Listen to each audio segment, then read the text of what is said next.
Panginoon, salamat sa araw na ito, sa araw na ito na puno ng pagpapala, puno ng iyong presensya, puno ng iyong tulong, puno ng iyong suporta.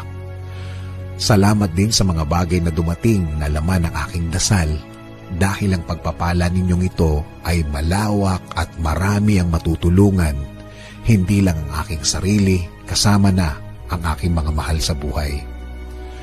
Sa pagtulog ko, Panginoon, alam ko na ikaw ay andyan, alam ko na ako'y iyong babantayan, na bahagi ako ng pagmamahal mo at proteksyon na magiging mahimbing ang aking tulog. At alam ko, Lord, na magiging masarap at peaceful o tahimik ang aking pagtulog, at alam ko din, Panginoon, na ito'y isa sa blessings na ibinibigay mo sa akin every night. Sa aking pagtulog, Panginoon, ibinibigay ko ang lahat ng aking problema sa iyo, Lord.